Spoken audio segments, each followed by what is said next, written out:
specialist divers are on scene and they're working in extraordinarily challenging conditions. Therefore, it will take a couple of days or longer to complete their search. So there's a number of lines of inquiry that we are pursuing, but at the moment everything that we know is pointing to a high probability that Gaynor went into the water. And that would be from the CCTV, from the very limited witnesses that we've got available to us at the moment, and other lines of inquiry that we're pursuing about Gaynor's behaviour in the lead up to her disappearance. So at the moment the river is a really key factor for us. Now, it's not to say that other specialist police teams aren't working on other lines of inquiry, because they are, but at the moment you're seeing that intensive effort around the searching of the water and the parks around and some of the other land around this area. Well, in other news today, a missing British boy who's believed to have disappeared 6 years ago has been found in France, according to Greater Manchester Police. The boy was spotted in Toulouse yesterday morning, and he was a teenager when he's now rather a teenager, but he was just 11 years old when he went missing after leaving the UK to go on a holiday to Spain. The force said it is now in touch with the French authorities to put safeguarding measures in place. The Bank of England held the interest rate at 5.25% for the third time in a row today. At Parliament's Treasury Committee meeting last month, the bank's governor said the threat of UK inflation had been underestimated. I've made a bunch of decisions, making sure that we don't borrow too much money, making sure that we're responsible with the public finances so that we can get inflation down. It doesn't happen by accident, and the contrast is quite clear. You've got the Labour Party saying they want to borrow £28 billion a year on this green spending spree. All that's going to do is push up people's taxes, push up mortgage rates. We want to get them down, and that's why in January we're starting to cut people's taxes as well. That will help put more money in people's pockets starting at the beginning of January. So look, I think we are making progress. There's more to do, but the economy has certainly turned a corner. The Prime Minister, Rishi Sunak, commenting on that interest rate hold. Now, the head of a trade association says the findings against the MP Scott Benton show the need for reform of the lobbying system in Parliament. It comes as the Committee on Standards recommended Scott Benton be suspended for 35 days from the Commons following a lobbying scandal. The Blackpool South MP was secretly filmed by reporters offering to leak confidential information to gambling industry chiefs who offered him between £2,000 and £4,000 for 2 days' work. The MP says he didn't breach any rules. And finally, the funeral for the former Minister Baroness Kinnock took place today. The family of the MEP and wife of the ex-Labour leader, Lord Kinnock, says she was a proud democratic socialist who campaigned for justice and against poverty all her life. She'd been diagnosed with Alzheimer's disease in 2017. Sir Keir Starmer described her as a true fighter for the Labour Party. He was seen arriving at the ceremony earlier on, and he was joined by Gordon Brown, Tony Blair and Sadiq Khan. That's the news on GB News across the UK on TV, in your car, on digital radio and on your smart speaker by saying play GB News. This is Britain's news channel.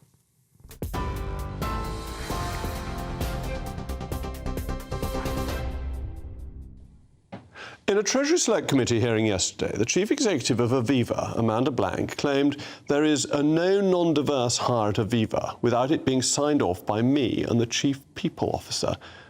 These remarks were made after she told the committee that sexual harassment is worse in financial services than any other industry. Ms Blank herself suffered some abuse at the FTSE 100 meeting last year.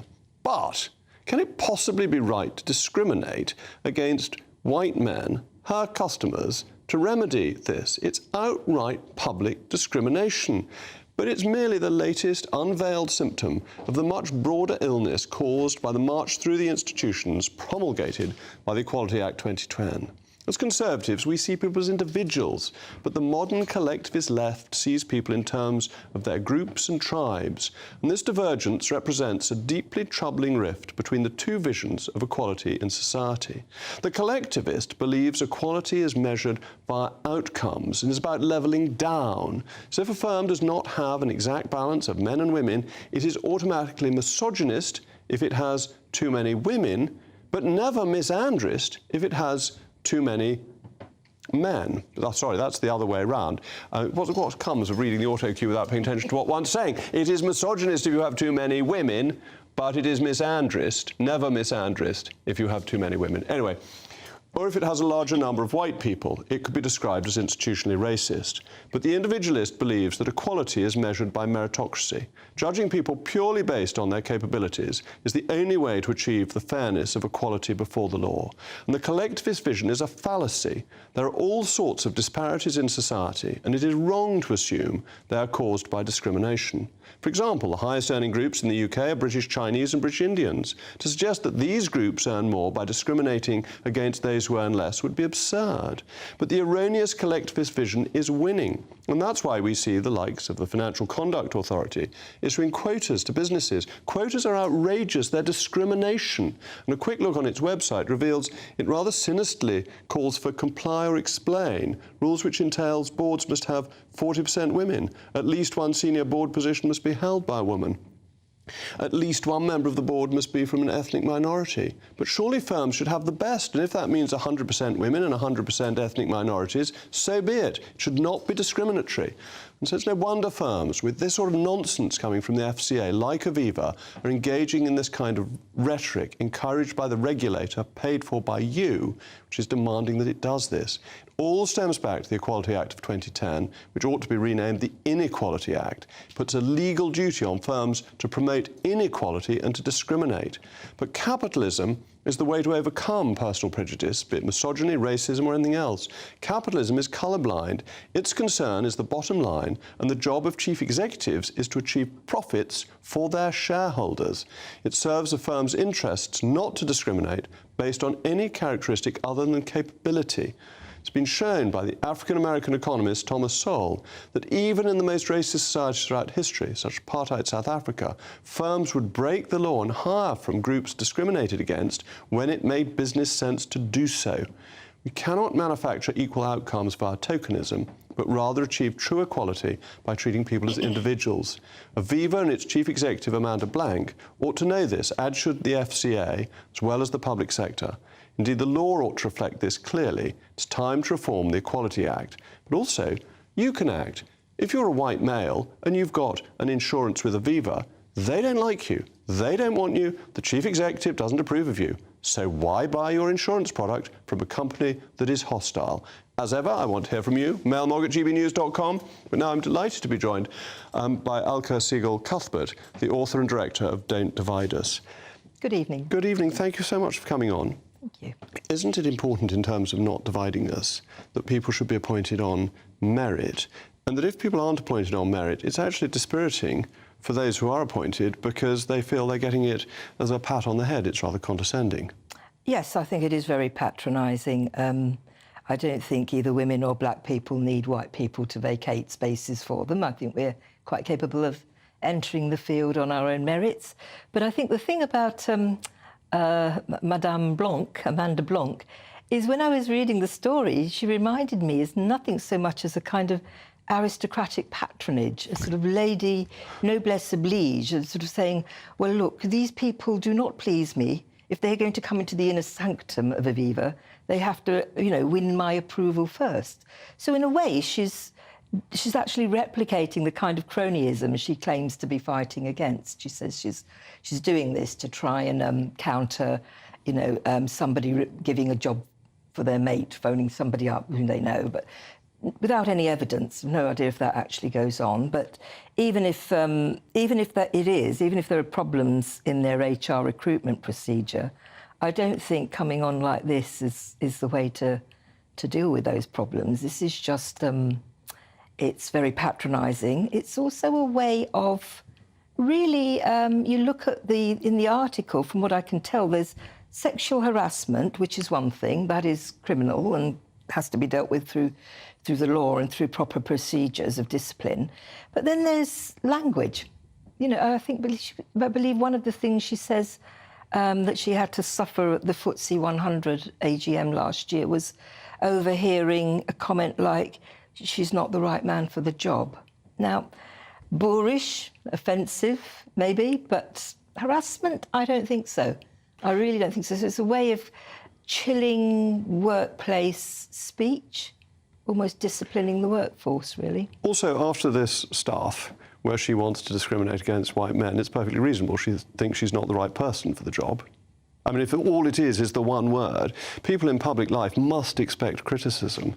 If they think they're so precious that people who aren't getting the service they expect from her because she's wasting her time on this, not making money as the head of an insurance company, which is her job, surely it's fair enough to say she's not up to it. Well, certainly, I would be asking questions for sure if I had anything to do with Aviva. And I think it's, you know, this is a woman who's made her way to chief executive of a huge business of over 22,000 employees. She's obviously got something about her, right? She hasn't got there through...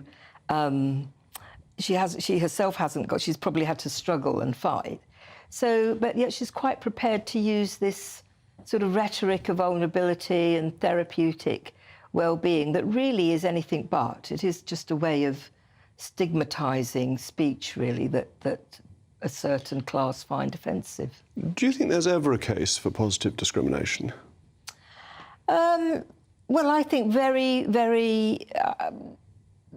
I wouldn't say never, but I think in today's context of Britain today, you would have to have a very high bar of evidence, I think, to show that the disparity was actually due to racism. It's actually, you know, rather than, you know, the effect of multiple variables coming together. And is it fair to do things, if you are a firm that is entirely white male, to make efforts to get people from different backgrounds to apply for jobs? That would be reasonable. Try and advertise in places, to have outreach and things like that. That's reasonable. I mean, I think there have been tremendous developments in HR processes over the past period, modern period. You know, there's something to be said for bureaucracy and bureaucratic procedures when they're done properly, because they're the basis of institutional meritocracy. That should be in place. I can't imagine a company like Aviva doesn't have that in place. And changes in societal expectations. I think as late as 1974, if you were working in the Foreign Office and you married as a woman, you had to retire. And all those sorts of things, quite rightly, have been swept away. But it becomes more difficult, doesn't it, when that tips over into saying somebody who is the best qualified for the job, you can't have it because you're a white man. Well, as far as I can see, it's discrimination. I mean, to treat, I mean, that is in the Equality Act, to treat somebody, to set an extra criteria of selection on the basis of purely sex, which is a protected characteristic, or ethnicity, skin colour, another protected characteristic, is discrimination. And one of the things I think is that you get good decision-making when you have good people who will come from a variety of backgrounds. You don't want groupthink that leads to boring decision-making, unadventurous decision-making, continuing to do things as you've always done them. You need challenge, and that often benefits from variety, but variety through excellence.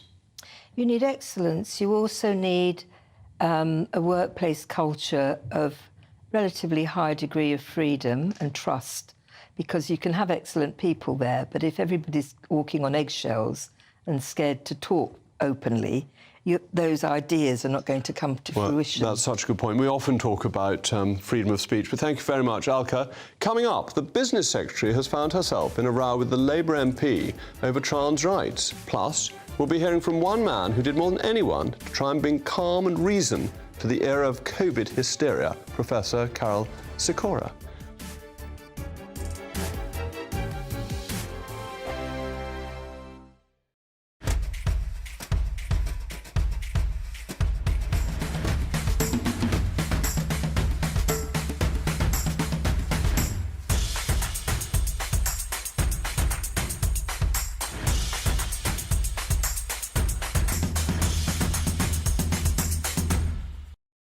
I think the most exciting bit for me is talking to people. People who I think are ignored often by the major news channels.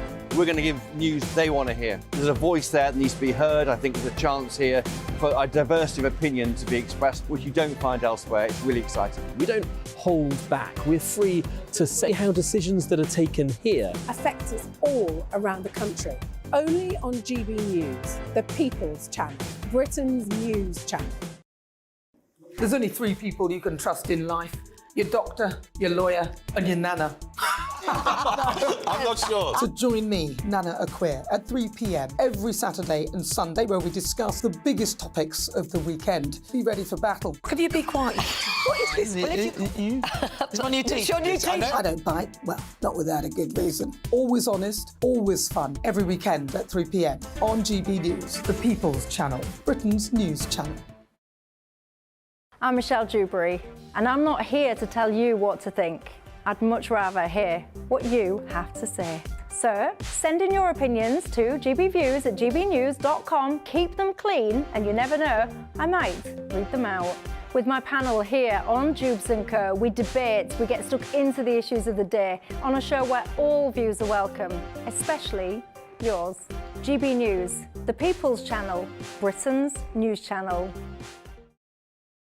Join us every night on GB News at 11 p.m. for Headliners, which is 3 top comedians going through the next day's news stories, which is exactly what you need, because when the establishment has gone crazy, you need some craziness to make sense of it. Headliners. You don't have to bother reading the newspaper. We've got it covered for you. Every night at 11 p.m. and repeated every morning at 5 a.m. We won't send you to sleep like some of the other paper review shows out there. So join us 11 p.m. every night on GB News. The People's Channel, Britain's news channel. Who is it? We're here for the show. Welcome to the Dinosaur Hour with me, John Cleese. I was married to a therapist. And you survived? I thought we were getting Hugh Laurie. Second best. You interviewed Saddam Hussein. What's that like? I was terrified. I'm playing strip poker with these three. Oh! No, thank you. My CDs need to be put in alphabetical order. Are you going to be problematic again? The Dinosaur Hour. Sundays on GB News.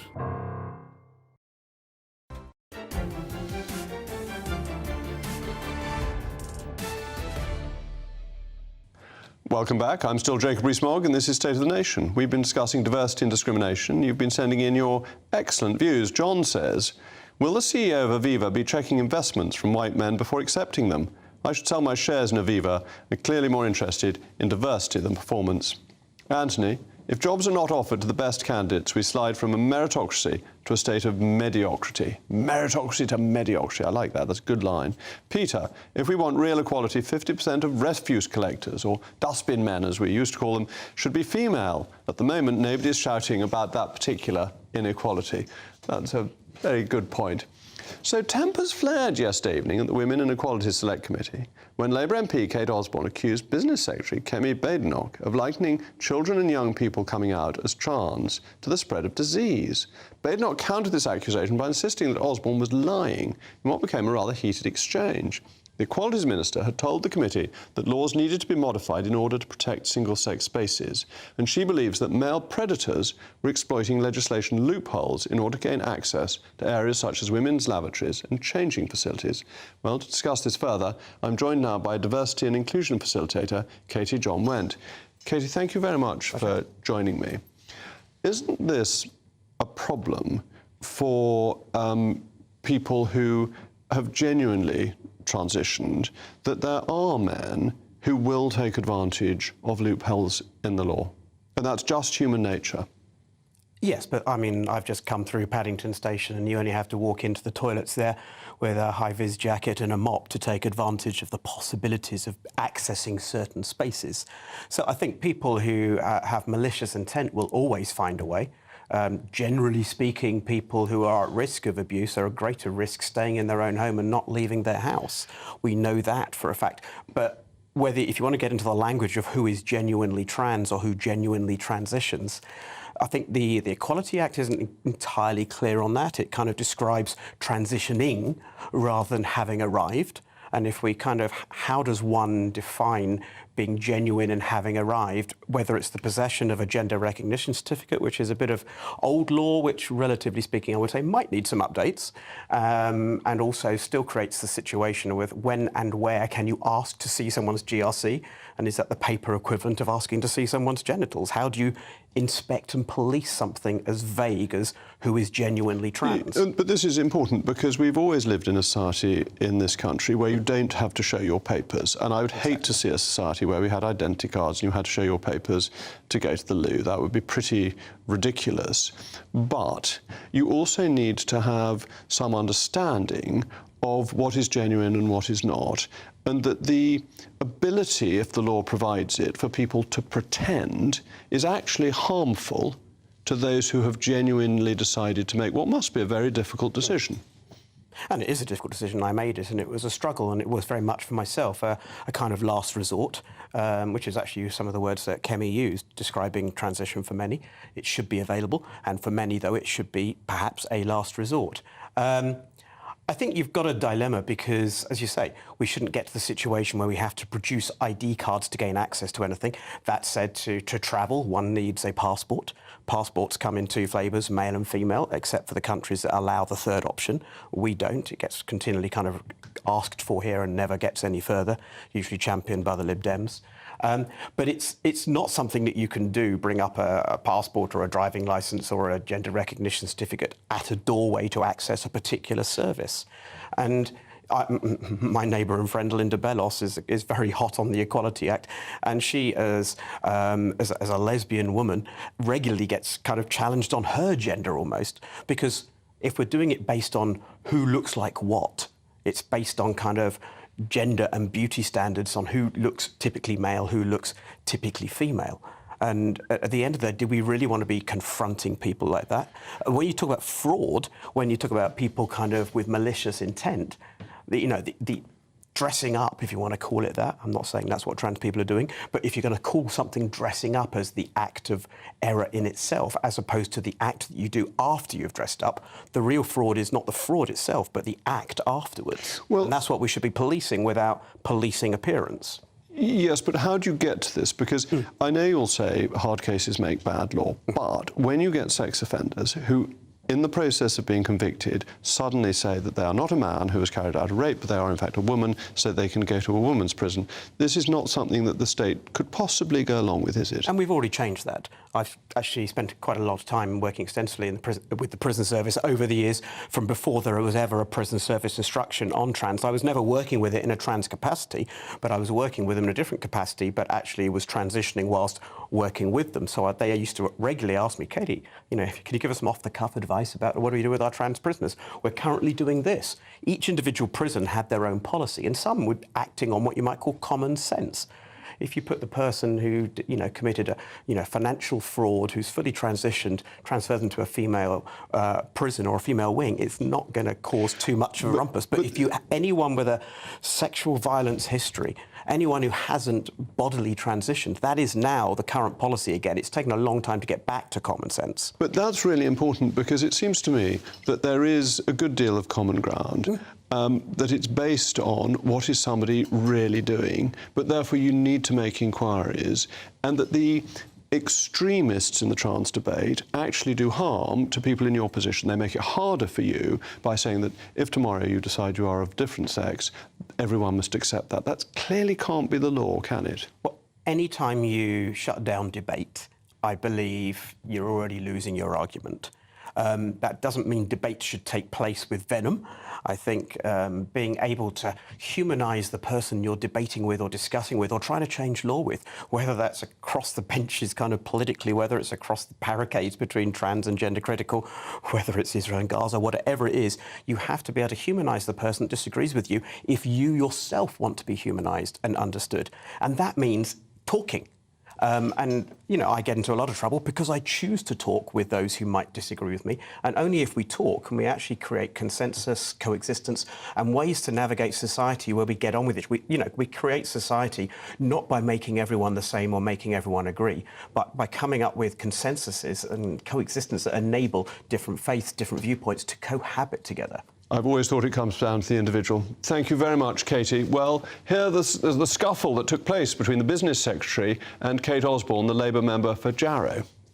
We've made statements that contradict some of the best available evidence, including the government's own data. For instance, the LGBT survey that showed that there's no evidence of trans in a way the gay, but substantial evidence that trans people were at twice the risk of being exposed to conversion practices. And you've also made these statements using inflammatory language that likens children and young people coming out as trans to the spread of a disease. I've never said that. That is a lie.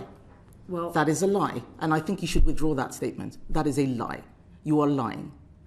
You are lying. I'm not lying to you. You are lying. I have never ever used the word disease, and I think this is exactly what I'm talking about. You are making statements in a select committee that are untrue. You've just called me a liar. Can I just remind the Minister that is unparliamentary right. language? What she has said is not true. With me now is my panel, editor of Conservative Home, Paul Goodman, and GB News' senior political commentator, Nigel Nelson. Well, Nigel, to have somebody accused of lying in the House of Commons is very unusual. Very unusual. And you'll notice that she was pulled up by the chair, Caroline Oakes, for using unparliamentary language.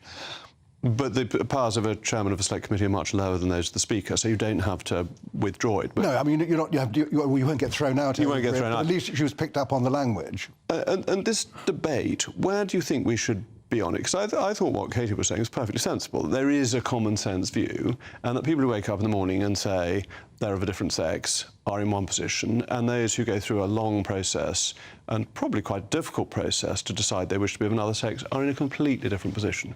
I think that we're going to have to take another look at the Gender Recognition Act. It's now nearly 20 years old, and an awful lot has come out since then. The women-only spaces being an example where I don't know if Kemi Badenoch is right that there are more predators going there than trans people, but that needs to be taken a look at.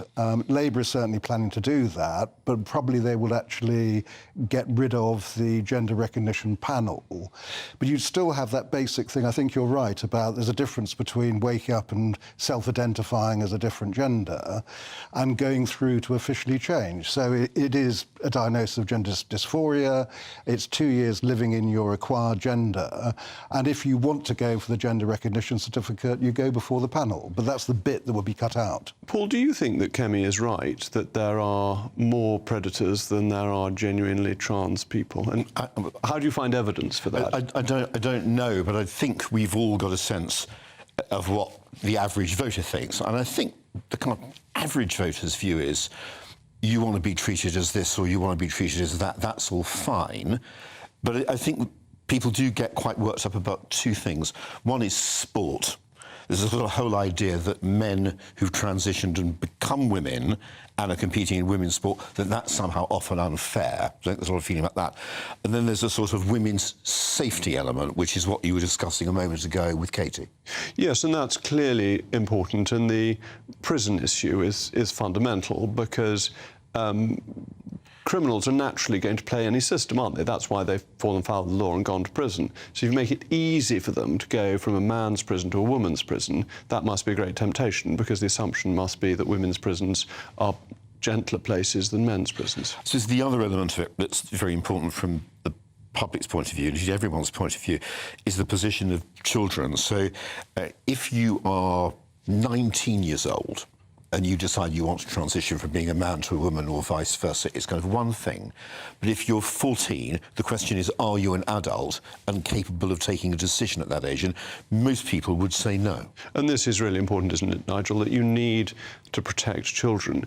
But the point I was making to Katie was that the militant trans lobby make it much more difficult for that very small number of people who genuinely have issues with their sex or gender. Yes, so the whole thing has become too polarised between two sides.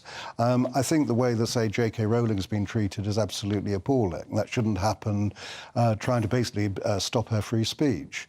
When it comes to things like children that you mentioned there, I think we have to take this on a case-by-case basis. There are children who suffer from gender dysphoria, who feel that they were born in the wrong gender and want to do something about it. If you're going to use if you're going to use puberty blockers, then you ought to use those early. So that's quite important. So I don't think you set an age when a child can start doing this. And this ties in with conversion therapy. Is it reasonable for parents to say to a 14-year-old who's thinking of changing sex, I don't think this is a good idea? It depends what you think the role of parents is, but parents should be able to do that, I think, without their conversation being criminalised. Yeah, well, I certainly agree with that. Thank you to my panel. Coming up, should we give young people in Britain what they want? Authoritarian dictatorship. Plus, the bureaucratic groupthink-dominated COVID inquiry will be assessed by none other than Professor Carol Sikora.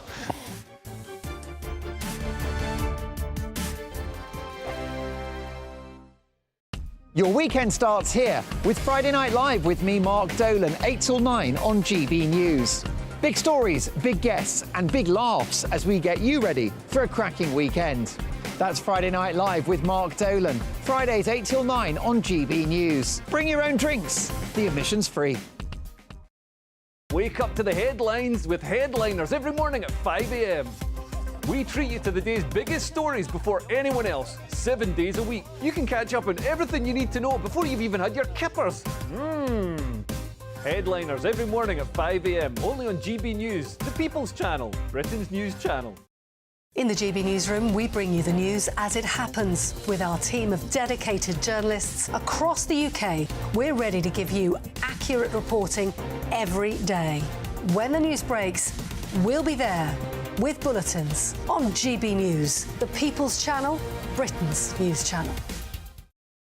Big news, big debates, big opinion. Patrick Christie's Tonight is the week's biggest show. Every weekday, 9 to 11 p.m, we've got the inside track on the day's top stories. There'll be sharp takes you won't get anywhere else. We will set the news agenda, not just follow it, and I want to bring you along for the ride. Whatever it is, we'll have our finger on the pulse. It's news, but it's this close to entertainment. Patrick Christie's Tonight, 9 to 11 p.m, only on GB News, the People's Channel, Britain's news channel. Good afternoon, Britain. Good afternoon, Britain. Join us, Tom and Emily, To find out what's happening in the heart of Westminster. and why it matters to you. Weekdays from midday, we bring you the most compelling stories from across the United Kingdom. And from your doorstep to our inbox. That's right, we want to hear from you. GB News, Britain's news channel. GB News, unlike other broadcasters, isn't obsessed with the London-Westminster bubble. We think there's a nation beyond the M25, and that's why we talk about the issues that matter across the land. Join me on State of the Nation, 8 to 9 o'clock, Monday to Thursday, on GB News. Daisy's listening, and you should too. I'm Andrew Doyle. Join me at 7 o'clock every Sunday night for Free Speech Nation, the show where I tackle the week's biggest stories in politics and current affairs with the help of my 2 comedian panellists and a variety of special guests. Free Speech Nation, Sunday nights from 7 on GB News, the People's Channel, Britain's news channel. Tired of the usual focus-tested, pre-prepared Westminster runaround? Well, so am I. So you want higher taxes? Is your department to blame for this? Are you rethinking this policy? Every Sunday at 9:30, I'll be sitting down with those in power to get the truth about the issues affecting you. Let's be honest, we've known about the cost pressures of this project for years, not months. That's the Camilla Tominey Show, a politics show with personality. On GB News, the People's Channel, Britain's news channel.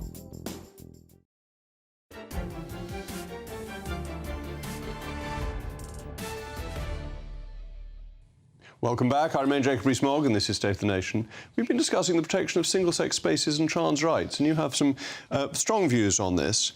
Wendy says, much as I respect your view, you are wrong, Mr. Mogg. We absolutely need ID cards, and the sooner the better. Well, Wendy, I don't agree with you. I think they're fundamentally un-British. Martin, my view is that there's no such thing as positive discrimination. All discrimination is negative. Discriminating between people's colour, being white or black, is totally negative and racist. Using it in this context is totally racist and creates divisions in society. Well, I agree with you, Martin. So, white men, don't buy your insurance from Aviva. That's the message. They don't like you. Are dictatorships a good idea? Well, I happen to think not, but apparently a third of our young people disagree. According to Dorothy Byrne, the former head of Channel 4 News, 29% of our youth feel that a strong leader who does not hold elections is a good way to run the country. Byrne, who shared the figures at last night's Open Society Foundation's event, expressed her concern at younger attitudes. Her report detailing that only 52% of Britons aged 18 to 34 think democracy is a force for good. This compared to 79% of people aged over 55 who took the same view. So what is triggering this undemocratic way of thinking? Dorothy Byrne puts it down to a loss of trust among young people in politicians. Her findings suggesting that the media's apparent inability to hold those of us in politics to account encourages the idea of the country living under the rule of our very own Kim Jong-un. Perhaps this has something to do with the ever-increasing list of institutions that continue to be granted power that ought to be in the hands of democratically elected politicians. Well, back to my panel, Paul Goodman and Nigel Nelson. Paul, this is deeply shocking, isn't it? 29% would like a dictatorship. Well, a bit caveat here. You've got to be a bit careful with general opinion polls of this kind, rather than very specific ones like how are you going to vote tomorrow, where you can test what's said against the outcome. I mean, that said, it is telling us something. It's telling us something, yes, about distrust of politicians among younger people. I think it's also showing that we're living at a bit of a distance from dictatorships. You know, the older generations are resistant because they can remember, just about if they're the oldest ones, what living next door to a dictatorship in Nazi Germany was like, or more recently, what living next to a communist dictatorship was like. Now, you might say, you know, there are still dictators around, like Putin, but it feels like less of a threat to our average Brit than it did when we were growing up and you had the Soviet Union almost knocking on your door. And we don't talk about it as much. There was debate in the House of Commons in Westminster Hall today on Tibet and the abuse of Tibetans by the Chinese communists and the difficulties Buddhists have there, but that seems quite a long way away. Yes. So, Nigel, this issue of politicians are no longer trusted, this is the most awful humbug, isn't it? That actually people have always said the politicians of the previous generation were trustworthy and good and wonderful statesmen, and now we've got these awful rogues. This is a constant of history. Sort of, yeah, except that I think that politics has become more divisive and nastier. You can't think that. You were reporting on Margaret Thatcher when people... Keith Joseph couldn't go to speak at universities because eggs were thrown at him. The divisions in the 80s were enormous. Yes, but at the moment there's a nastiness that's crept in, which I think happened since Brexit. And if it's young people being disillusioned about politics, they would have every right to be disillusioned about that campaign where both sides were being dishonest. So do you think they actually want, when they say dictatorship, the dictatorship of the European Union to come back? That's the sort of thing that the young are yearning for? Well, I'd like to see the poll to see exactly what they actually did want. I'm not sure the European Union was a dictatorship, so I don't think perhaps that would be the kind of thing they were after. But if they're disillusioned with politics, I think that, you know, we've just had a week of debating migrants and what to do about them, and most of it didn't focus on the people who are actually involved. So that's what I mean about a certain nastiness. All this was about process and politics and procedure, nothing about the people who actually will be affected by it. But again, isn't politics always about procedure? If you think of what Parnell was doing over Irish Home Rule in the end of the 19th century, it was all about parliamentary procedure as a means to get what you want done.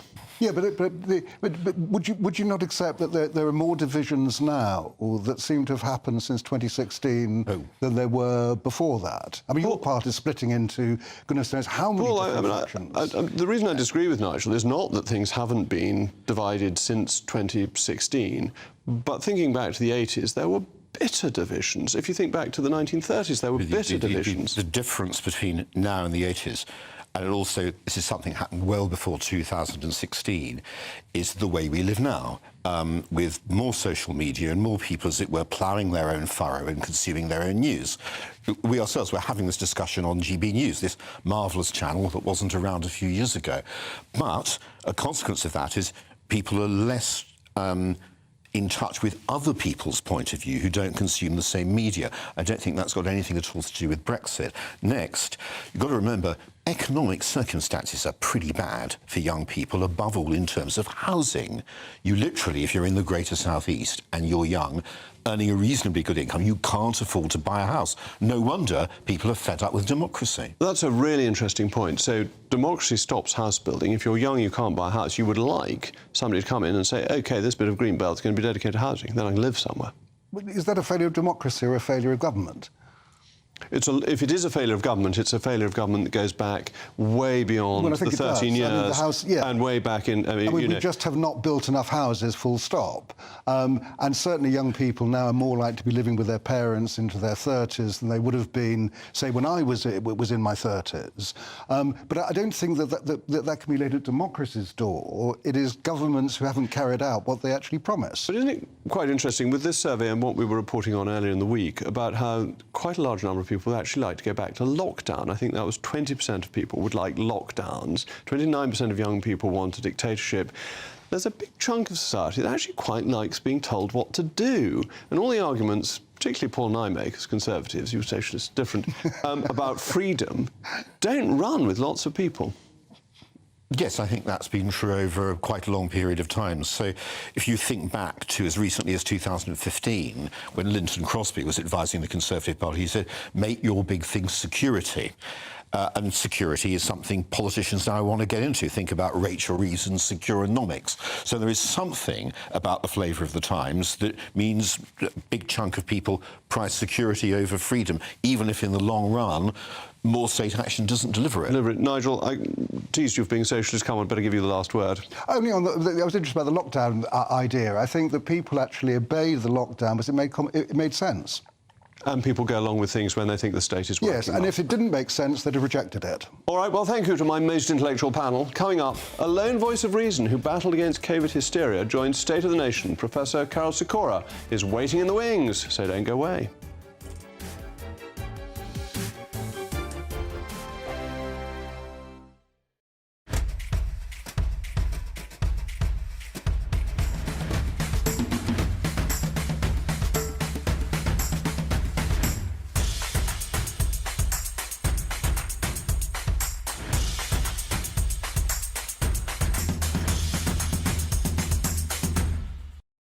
I think the most exciting bit for me is talking to people. People who I think are ignored often by the major news channels. We're going to give news they want to hear. There's a voice there that needs to be heard. I think there's a chance here for a diversity of opinion to be expressed, which you don't find elsewhere. It's really exciting. We don't hold back. We're free to say how decisions that are taken here affect us all around the country. Only on GB News, the People's Channel, Britain's news channel. There's only three people you can trust in life: your doctor, your lawyer, and your nana. I'm not sure. So join me, Nana Aquare, at 3 p.m. every Saturday and Sunday, where we discuss the biggest topics of the weekend. Be ready for battle. Could you be quiet? What is this? It's my new teeth. It's your new teeth. I don't bite. Well, not without a good reason. Always honest, always fun. Every weekend at 3 p.m. on GB News, the People's Channel, Britain's news channel. I'm Michelle Dewberry, and I'm not here to tell you what to think. I'd much rather hear what you have to say. So send in your opinions to gbviews@gbnews.com. Keep them clean, and you never know, I might read them out. With my panel here on Jubes & Co, we debate, we get stuck into the issues of the day on a show where all views are welcome, especially yours. GB News, the People's Channel, Britain's news channel. Join us every night on GB News at 11 p.m. for Headliners, which is 3 top comedians going through the next day's news stories, which is exactly what you need, because when the establishment has gone crazy, you need some craziness to make sense of it. Headliners. You don't have to bother reading the newspaper. We've got it covered for you. Every night at 11 p.m. and repeated every morning at 5 a.m. We won't send you to sleep like some of the other paper review shows out there. So join us 11 p.m. every night on GB News. The People's Channel, Britain's news channel. Who is it? We're here for the show. Welcome to the Dinosaur Hour with me, John Cleese. I was married to a therapist. And you survived? I thought we were getting Hugh Laurie. Second best. You interviewed Saddam Hussein. What's that like? I was terrified. I'm playing strip poker with these three. Oh! No, thank you. My CDs need to be put in alphabetical order. Are you going to be problematic again? The Dinosaur Hour. Sundays on GB News.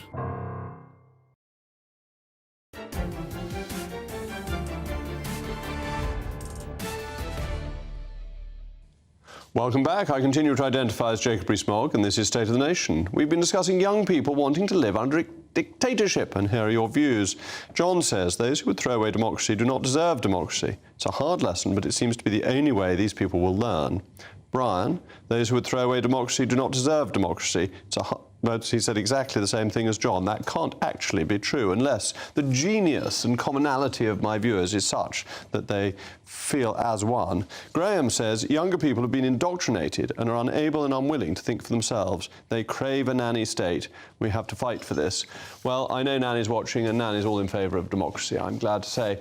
The COVID inquiry has continued to dominate our screens for an inordinate amount of time, and I'm sure you'll all agree with that. Earlier in this inquiry, Sir Patrick Vallance said that the UK should have gone into lockdown earlier than it did and was hardly challenged by Hugo Keith, KC.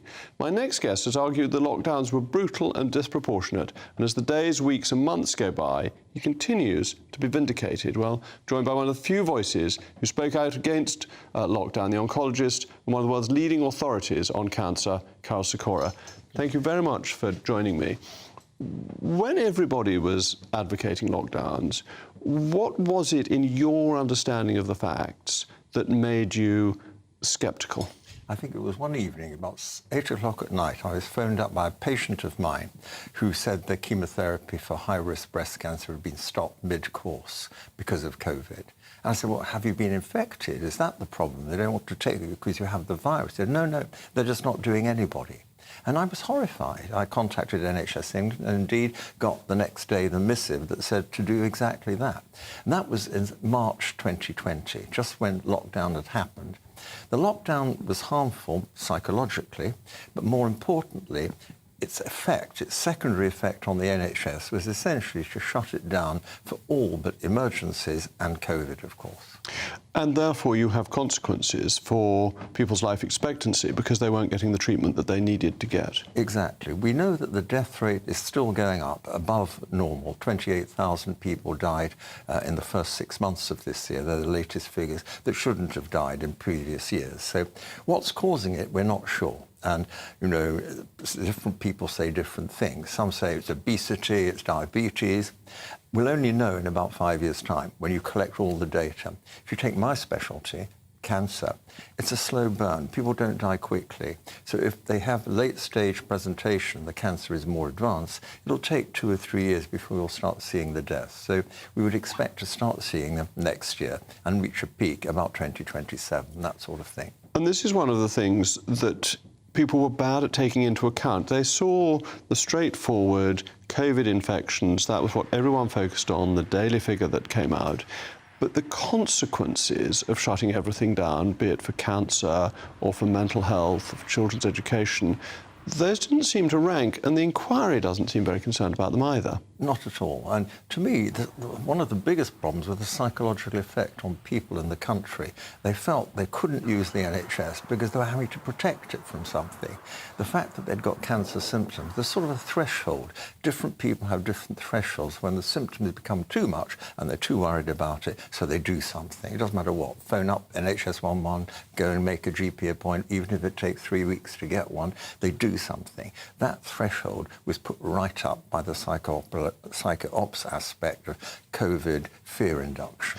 And this was deliberate, wasn't it? That there was behavioural science in the announcements that Downing Street was using. We were constantly being told to protect the NHS, when people like me thought the NHS was there to protect us. It was the wrong way round. Exactly. And I think that psychological impact is still there today. I mean, you can see it on the streets. People are still frightened. And now and again, some public health official comes up, maybe we should go back to wearing masks in crowded places, open windows and so on. You know, COVID, for most people, was a benign disease. Cancer's not a benign disease. It's true, it killed a lot of people, but the average age was 82. So doing something to save the old people by somehow doing something with children and young people didn't really make sense. By all means, protect the vulnerable, but don't make everybody suffer as a consequence. And this was something that was put forward during COVID, that it was argued endlessly in the press and in government meetings to say, why don't we just isolate those who are at risk? and allow others to get on with their life. We kept on being told that wasn't possible. It was too difficult to do. Do you think that was right, or...? No, I mean, the Swedish way was you decide what level you want to sign into the package of masks and non-pharmaceutical interventions, as they're called, to protect you from COVID, isolation, avoiding crowded public transport and so on. And people did to a certain extent, but it was the full force of the law was brought on people, which increased the fear, because our generation, we never saw the war. Your generation is much younger, of course, than me, but we never saw the war, so we didn't realise what it must have been like to have forced interventions on you. You couldn't travel, you couldn't do this without permits and this sort of thing. Those days are gone, and hopefully they'll never come back. So I think the problem with the committee, it's full of lawyers, and the lawyers are conducting a legal inquiry.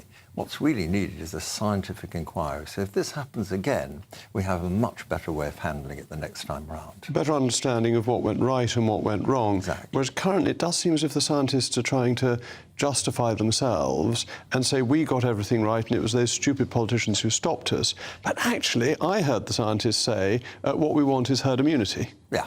And now they've... I know. Everybody's changing their tune to come on the side of the good. And even the cancer business, I get from my colleagues, they're saying they never stopped cancer treatment. I can assure you, I have a document from NHS England saying to do just that, to categorise it in priorities and stop the lowest 3 priorities, which included preventive recurrence for diseases like breast cancer. And therefore you had a very unbalanced NHS during the period of COVID. You had the people dealing with COVID enormously busy, and people who had other specialities actually with time on their hands. Indeed, and some of my oncology colleagues were put on the COVID ward because we're trained as physicians rather than surgeons, so quite appropriate to do that. And they went down and they stopped doing cancer. How do you find your colleagues now react to what you're saying? Have you found lots of people have come around to your way of thinking, or is there still this view that no, it was right to close down and you're out on a limb? I was out on the limb to start with. Now they will say you were right, and everybody's coming to that conclusion. I even joined Twitter just at the very beginning for the first time. I didn't know what it was to start with, and I managed to work it. And there's no doubt it was a pretty powerful medium to get the message over. No one believed it. That was the problem. And, the full force of the psychological operation had to put me to side, because who's this oncologist doing this? And pressure was put on the social media companies to get them to take down posts that the government didn't like. The behavioural aspects are really very extraordinary. Totally. I mean, I was taken down off Facebook for a lecture I gave at Imperial, just a routine lecture, normally put up, and they took me down. They put it back 24 hours later. Well, I'm very glad to hear it. Thank you very much, Carol. Up next, it's the great Patrick Christys. What have you got for us tonight? Well, loads. Is it time to push back against so-called anti-white racism? We've got the boss of an insurance company saying she has to sign off on any white males. We've got people in America having non-white Christmas parties. We'll be talking about that. Is it time for a hard-fixed cap on net migration as well? Apparently the SNP want unlimited immigration north of the border, so it will just be full of, well, I suppose immigrants and the owners of XL bullies, apparently the way that that's going up there. I've got all that on and much, much more, including the male contraceptive pill. Blokes, would you take it? Women, do you trust them to take it? My goodness, I don't know what Humanae Vitae has to say about that. Thank you very much, Patrick. That's very interesting. I will have to tell you another day about immigrants getting off buses in Priddy, which a correspondent told me about. That's Priddy in Somerset. Patrick's After the Weather. I'm back on Monday at 8 o'clock. I'm Jake Rees-Mogg. This has been Save the Nation, and Somerset, as always, will be glorious, and I'm heading there now. A brighter outlook with Box Solar, sponsors of weather on GB News.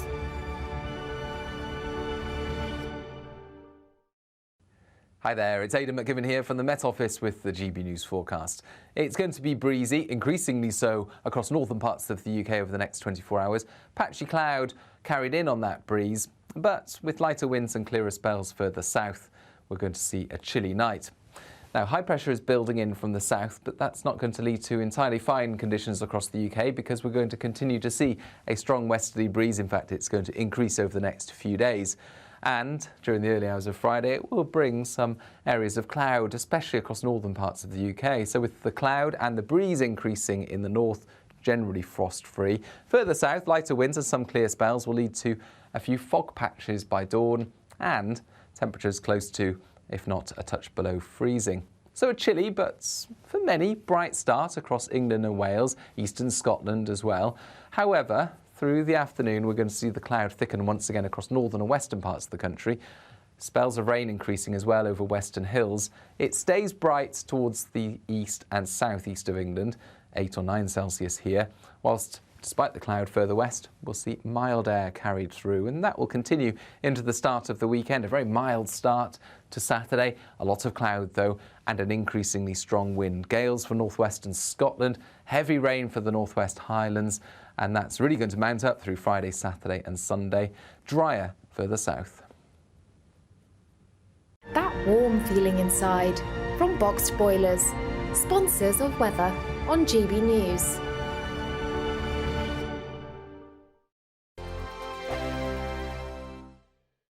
Your weekend starts here with Friday Night Live with me, Mark Dolan, 8 till 9 on GB News.